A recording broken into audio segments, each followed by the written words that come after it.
No one expected the quiet girl in the corner to fight back. But when the coffee hit her dress, what she did next didn't just silence the bullies, it made the entire school stop and stare. They thought she'd cry. Just like always, but this time something inside her snapped when the hot coffee drenched her faded gray dress in the middle of the noisy cafeteria. Dripping down her arms and soaking into her lunch tray, the entire room seemed to freeze for a second, all eyes turning to the quiet girl no one ever noticed, the one who always ate alone, head down, shoulders hunched like she was trying to disappear. And across from her stood three of the loudest, most popular girls in school, laughing like they'd won a trophy, smug faces lit with cruel pride as they mocked her. But instead of crying, instead of running away, she slowly stood up, her hands shaking not with fear, but something deeper: rage, strength, years of silence cracking all at once. And she looked each of them dead in the eye, not blinking, not flinching, just burning with a calm that made even the girls take a half step back, unsure now, the power shifting before anyone could understand it. And in a voice louder than anyone thought she had, she said, "You think this makes you strong? Throwing coffee on someone who never hurt you?" And suddenly the entire cafeteria was quiet, not a single whisper, students frozen mid-bite, mid-laugh, stunned by the sharpness in her tone. And then she turned slowly to face the watching crowd, coffee still dripping down her sleeve, and she raised her arm and pointed straight at the bullies. "This is what you cheer for? This is who you follow. Look at them. Watch how they tremble when someone finally stands up." And as the words landed like a slap, one of the girls stuttered, trying to laugh it off, but her voice cracked, and now eyes were turning to them. Not with admiration, but judgment, disgust even, and someone in the back muttered, "She's right." And like wildfire, the mood changed, the spell of popularity shattered, and suddenly the queen bees didn't look so royal anymore. They looked petty, small, exposed under the cafeteria lights. And then, as if the moment couldn't get more intense, the door swung open and the principal stepped in. Having heard the commotion from down the hall, but what he saw stunned him. Students standing in silence. A soaked girl standing tall like a storm that had just passed through, and three bullies looking like they'd just been caught in the act, which they had. And before he could say a word, she turned to him and said clearly, "Sir, I don't want them suspended. I want them to understand how it feels to be humiliated." And the room held its breath as the principal nodded slowly. Eyes narrowed, impressed not just by her courage, but by the wisdom in her demand, and he asked gently, "What do you suggest?" To which she responded, "Let them serve lunch for a week. Let them face the same silence they gave me." And a ripple of applause broke out, quiet at first, then louder and louder, until nearly the whole cafeteria was clapping, not just for what she said, but for what it meant. A turning point, a reckoning, a moment no one would forget. And the bullies, now red-faced and quiet, didn't protest. Couldn't they? Knew they'd lost something bigger than a fight. They'd lost the crowd, and more importantly, the fear they used as power. And as the girl sat back down, her dress still stained, but her head high, someone brought her a fresh lunch tray, and another offered a napkin, and without saying a word, the school had shifted around her. Students slowly realizing they weren't just bystanders. They were witnesses to something brave, something real, something that cracked through the usual cruelty of teenage halls and reminded everyone what it meant to stand up, not with fists, but with words, with dignity. And from that day on, the quiet girl wasn't invisible anymore. She was the one who rewrote the rules of survival at school, who made the principal applaud not because of revenge, but because of the strength it takes to respond to hate without becoming it. And though she never sought attention, never wanted the spotlight, her courage lit a fire that week, inspiring other students to speak up, to check in, to notice the lonely kid, to stop laughing at cruelty disguised as jokes. And slowly, quietly, the school changed, not overnight, but enough to matter, enough to make her walk through the halls a little less heavy, her shoulders a little straighter, and every time someone asked her why she didn't fight back the way others expected, she would just smile and say, "Because showing them who I am was louder than screaming back." And that one act, that single moment of defiance drenched in coffee, did more than any assembly or speech ever could. It reminded everyone that sometimes the softest voices leave the loudest echoes. Asterisk the next morning, whispers filled the hallways not with gossip about what she wore or who said what, but with quiet awe about how the shy girl whose name they now said with a mix of respect and apology had dismantled the cafeteria hierarchy with nothing but her voice and composure, and as she walked to her locker, head held higher than usual. She noticed the same students who used to pretend she was invisible now glancing her way with nods, shy smiles, and in some cases, even guilt-ridden expressions. Yet she didn't strut or gloat, didn't bask in the attention like the bullies once had, because what had happened wasn't about winning popularity or scoring revenge. It was about reclaiming a small part of her dignity. And she held onto it tightly, knowing how fragile that kind of courage could be, especially in a place like high school where the rules changed with every rumor. And when she walked into her first period, something felt different. Not just the stares, but the silence, the way conversations paused slightly when she passed, as if people were unsure how to treat her now that the girl they used to ignore had become a symbol of quiet strength. And even her teacher, Mrs. Kellerman, looked up from the attendance sheet with a warm, almost proud expression and said gently, "You okay today?" To which she nodded and sat down, feeling the stares on her back, but refusing to let them bury her again. Meanwhile, across the room, the three girls who'd poured the coffee weren't laughing like they used to, their usual loud chatter reduced to whispers, their postures slouched with the weight of consequence. And at lunch, true to her request, they lined up behind the cafeteria counter wearing plastic aprons and caps, forced to serve food under the watchful eyes of their classmates. And as students walked past with trays, many refused to look at them, while some made sarcastic comments like, "Want sugar with that, Karma?" But the quiet girl didn't participate in their humiliation. She simply sat at her usual spot, though this time, not entirely alone, as a girl from chemistry class, one she'd only spoken to during lab assignments, asked if she could sit with her, and then another from English followed. And slowly, a few seats around her filled, and though the silence was still there, it was now softer, less heavy, more open to healing. And after lunch, as she wiped her tray, one of the bullies, Jenna, the tallest and usually the meanest, approached her, eyes flicking downward with uncharacteristic nervousness, and said under her breath, "I didn't think it would go that far. We were just messing around." But before the girl could reply, Jenna added, "You made your point," and walked away quickly, not out of arrogance, but out of shame. And though the apology was incomplete, it was a crack in the armor, a beginning. And later that afternoon, the principal called her into his office, not for discipline, but to thank her for handling the situation with restraint and offering a solution that taught rather than punished, telling her that he was recommending the school revise their anti-bullying policy to include peer-led conflict resolutions. Inspired by her, and though she didn't feel like a leader, he said, "Leadership doesn't always look like what we expect." And for the first time, she realized maybe her quiet wasn't a weakness, it was a power misunderstood. And by the end of the week, more students were speaking out when they saw something wrong, like the sophomore who stepped in when a younger kid was being teased, or the junior who reported a cruel comment on social media instead of laughing at it. And while things didn't become perfect overnight, something had undeniably shifted.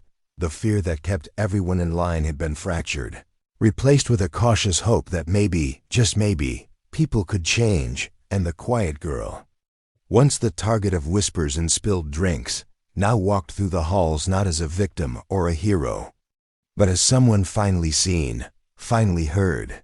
Not because she raised her voice to scream, but because she chose to stand up in the exact moment when sitting down would have been easier. And that choice, simple, painful, necessary, was still rippling across the school like an aftershock, shaking loose the silence that once held so many others down. Asterisk. Over the next few weeks, the cafeteria no longer echoed with the cruel laughter that had once followed her every step. Instead, it was filled with a cautious quiet, the kind that settles after a storm, where students looked over their shoulders not out of fear of bullies, but out of newfound awareness, checking themselves before laughing too hard at someone's expense, rethinking words that once came so easily when cruelty was the norm. And through it all, the shy girl, now no longer anonymous, carried herself with the same quiet grace, refusing to be swept up in the tide of attention that threatened to paint her as some kind of school celebrity. Because that was never what she wanted, never the reason she stood up soaked in coffee that day. It wasn't for applause or recognition. It was simply because enough had become too much. And now, as people passed her in the hall, they nodded respectfully, awkwardly, sometimes even guiltily. Especially the ones who used to join in the snickers or turn their heads when the jokes got too cruel. And though she accepted their nods with a soft smile, she kept her circle small, choosing not to forget, but not to hate either, because holding grudges weighed more than letting go. And every day, her table grew slowly. Sometimes a new person would ask to sit beside her, unsure if they belonged, unsure if she'd allow it, and she always did, offering them not forgiveness but understanding. Because she knew what it felt like to sit alone, invisible in a crowded room. And those who joined her didn't come with pity, but with quiet admiration, wanting to be near the calm that had, for a moment, shaken the school to its core. Meanwhile, the three girls who had once ruled the halls like queens continued their lunch duty quietly, no longer performing for attention, no longer laughing in echo chambers of cruelty, but instead moving mechanically behind the counter, serving food, returning trays, wearing the silence that had once belonged to their victims. And though they didn't apologize again, they also didn't repeat their behavior. And perhaps that was the apology that mattered more. Because change wasn't always loud, it was often in the spaces where cruelty used to live, now filled with reflection and discomfort. And the principal, true to his word, implemented changes in the school's approach to bullying. Weekly peer-led discussion circles were started, where students shared stories, frustrations, and small victories in spaces where being vulnerable was no longer mocked but welcomed. And though she didn't speak often, her presence in those circles was enough. When she did speak, it was never dramatic, never for show, but always striking. Like when she said, "Silence hurts more when no one asks if you're okay," and a boy from the football team nodded slowly, later sharing how he once bullied a kid to fit in and still regretted it. And in that moment, it became clear that her strength had created not just a response, but a ripple. And even the teachers noticed the shift: less classroom teasing, fewer hallway fights, more students standing up instead of stepping aside. And though the school would never be perfect, it was still high school. After all, something had undeniably changed. And with that change came a subtle freedom, like the freedom she felt one afternoon in the art room, a space she used to avoid because of the way the other girls mocked her sketching. But now she returned with a sketchbook tucked beneath her arm and a quiet smile, greeting the art teacher, who welcomed her back warmly. And as she sat and drew, losing herself in lines and shading, she realized she was healing, not because the world had suddenly become kind, but because she had stopped letting it silence her. And one day, as she added the final strokes to a charcoal piece that showed a storm breaking over a lone tree, the principal entered and asked if she would be willing to share her story at the school assembly, not as a warning, but as an inspiration. And though the idea of standing on stage made her stomach turn, she remembered that moment in the cafeteria, remembered that silence, remembered that strength, and said quietly, "Yes." And on the day of the assembly, the auditorium filled slowly, students shuffling in, unsure what to expect. And when she took the stage, microphone in hand, she didn't deliver a speech full of dramatic words or perfect lines. She simply told the truth, how it felt to be mocked for things she couldn't change, how long she stayed quiet thinking it would protect her, how terrifying it was to stand up, and how powerful it felt when she finally did. And as she spoke, the room stayed silent, not the uncomfortable silence of avoidance, but the charged silence of listening. And when she finished, there wasn't loud applause or wild cheering, just a deep, respectful quiet, followed by the sound of students standing one by one in what became an unspoken standing ovation. And she didn't cry, didn't tremble. She just smiled softly and nodded. And later that day, a teacher stopped her in the hallway and said, "You didn't just change the cafeteria. You changed the culture." And that evening, as she sat in her room, sketching a new drawing, this time of a girl standing in the rain, face turned up, unbothered by the storm, she realized something profound. Power wasn't in being feared or liked, it was in being real, in surviving without bitterness, in responding to cruelty with unshakable grace.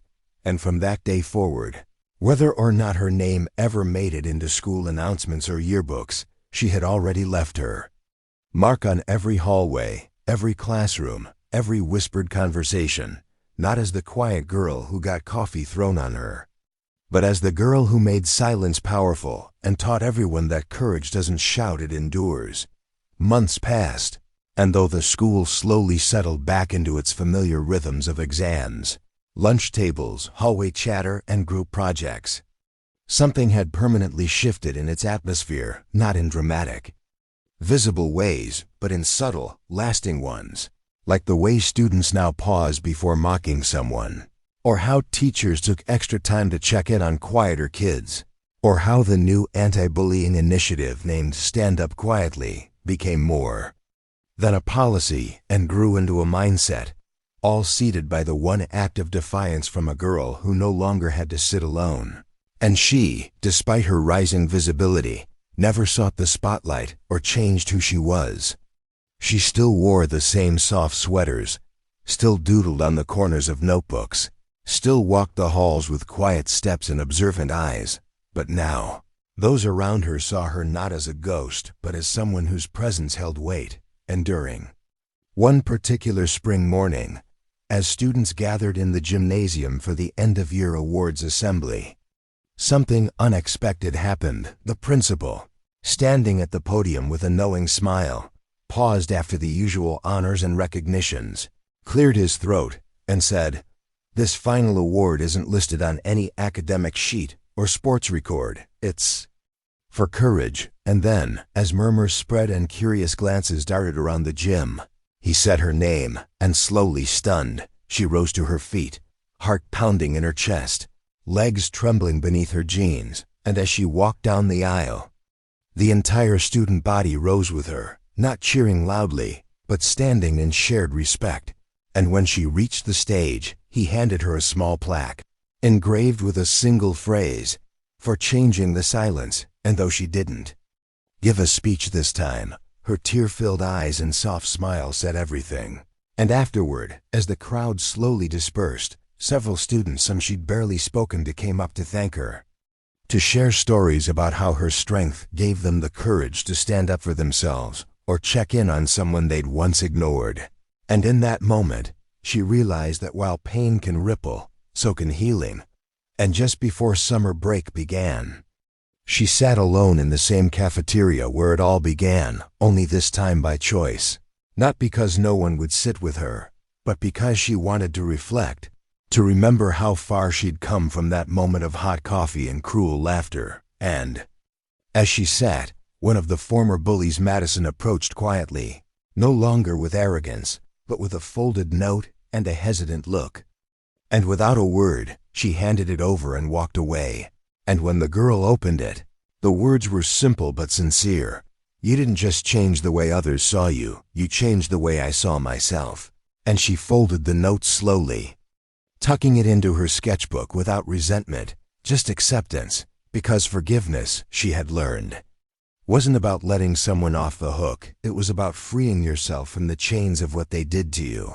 And as the last bell rang and students poured out for summer break, the girl with the quiet voice, the coffee-stained memory, and the strength of 1,000 storms walked into the sunlight, not as someone changed by a moment, but as someone who had changed everything around her because of one. And she knew now that courage wasn't about grand speeches or perfect timing. It was about rising exactly when your heart tells you to, even if your hands are shaking. Asterisk.